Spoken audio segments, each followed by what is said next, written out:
It's Charles again from Creepy Place of New England and Creepy Places Global. I'm back for our second vlog this month. This is my efforts to create more content for the channel to get more interest in the channel.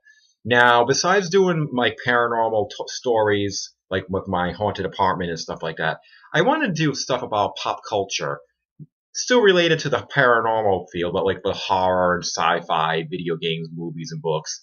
You might have noticed that last month when I did my top 10 favorite horror movies.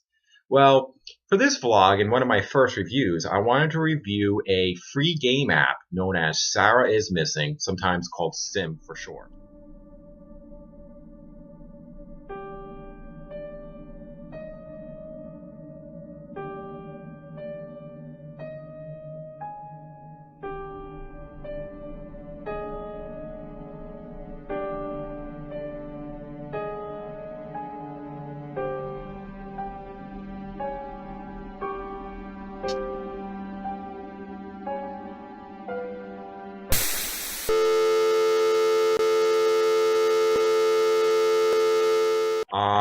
You can either get it for the computer or you can get it for your cell phone, and I have it for my cell phone. So here's the game. You might not be able to see it too well, but the basic idea is you actually find somebody's phone app, and you're actually accessing it, and hence she's missing. Sarah's missing, and there's a computer program on there named Iris that you interact with. She's a bit too super AI, if you get my drift. Maybe not quite like what you see on a computer. This AI seems to have feelings, and this computer program wants you to find her owner, Sara. Now, from the beginning, from the conversation, there's something bad has happened with Sara. Let me access something in here. You'll find clues throughout the game, and the first one you get is Iris will send you a video, and you can play it.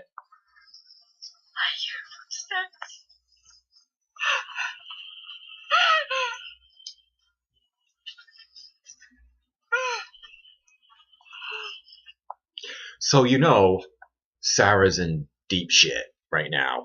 I'm not going to give too much of the story away, but it is a bit supernatural, occultish type stuff going on. Now, to find clues, like I said, this is supposed to be her cell phone. You got to access various stuff, including text messaging, which you can click right here, and you got to read a lot of text. Now, some of them are just mundane, that you don't really. Might provide some clues on what's going on with her, So it's a lot of reading. It's like almost like an interactive kind of novel. And there's other stuff. You actually even have a phone on here. Like you can actually do contacts and actually like call people.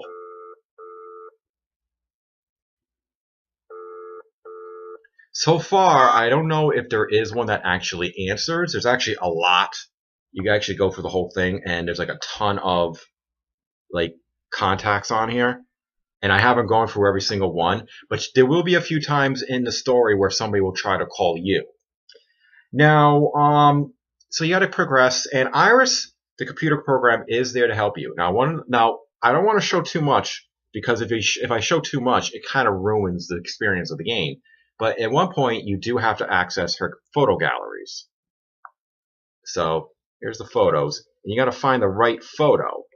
Now, you might be Iris will give you hints of which photo. Now, there's a weird one.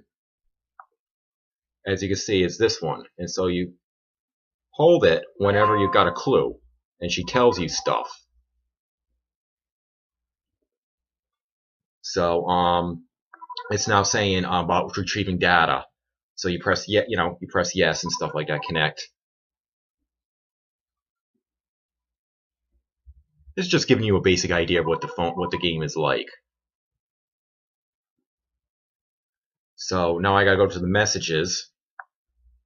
Back. And so now you gotta go for the text messaging. You gotta go for all the texting.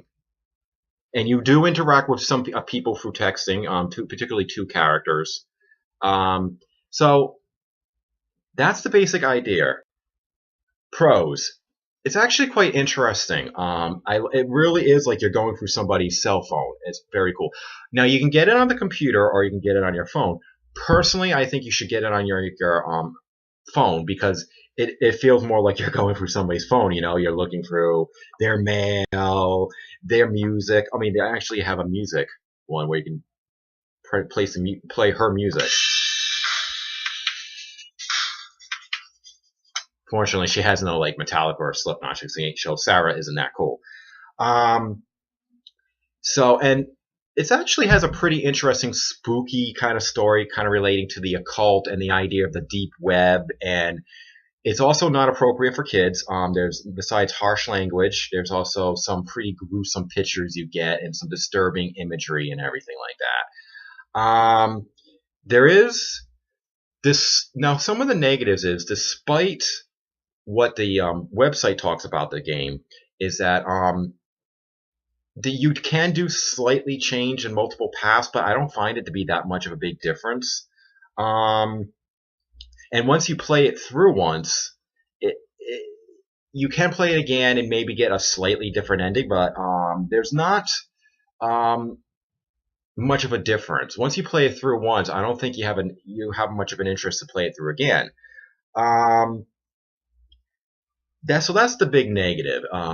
Despite like and they could have used more of the interesting features. Then there's a whole thing with the notes makes no difference. The phone, you don't really care about. You can contact people, but like I said, it seems to be you just almost every single one you dial, nobody picks up. It's like this poor woman. No wonder why she had to be missing, because nobody picks up their damn phone. Then again, that happens to me a lot too. But like I said, there's really no multiple endings. Most of the endings are slight. There's two big differences you can make, but they're mostly pretty much the same. And once you know how to do all the puzzles, it goes quick. So that's why I don't want to show you much. So if you watch people play it like Markiplier and some of the other Let's Play sites and see how they do it, kind of ruins the experience. The first time going through. It's more interesting. It's more, reading the texting and stuff like that. But it is free. They do suggest money donations for them, but overall it's a free game. So I do highly recommend playing it. Maybe just for one time, and you got to give these people efforts. Like I said, I wish they would have utilized more of the functions on the phone. And I have a feeling they're going to make sequels to it. But you know what? For the first time, it's actually fun. So if you want to try it, do not watch any of the Let's Play video. Like I said, I try to limit what I was showing you. And I do suggest you get it on the cell phone. It's funner that way. It just, like I said, you really do feel like you're going from somebody's cell phone. Here are the pros and cons for the game Sara is Missing. The pros first. Well, it's free. And the content you get for this free game is amazing. The company does ask for donations, so I advise you to give $1 or so for the game. The story is creepy and interesting, with a few jump scares in between. You will play the game until the end to find out what happened to Sara, and be treated to some creepy, mature, and disturbing subjects and images. It feels authentic, and the gameplay really makes you feel like you are going through somebody's cell phone, especially if you're playing the game on your own device. Now for the cons. There was a lot of unfulfilled potential, including not fully utilizing the functions of Sara's cell phone for the gameplay, and the lack of choices and multiple paths in solving the mystery. There's also poor replay value, despite the promises of multiple endings. There's very little in terms of variations of gameplay and endings, so 1 or 2 playthroughs is enough.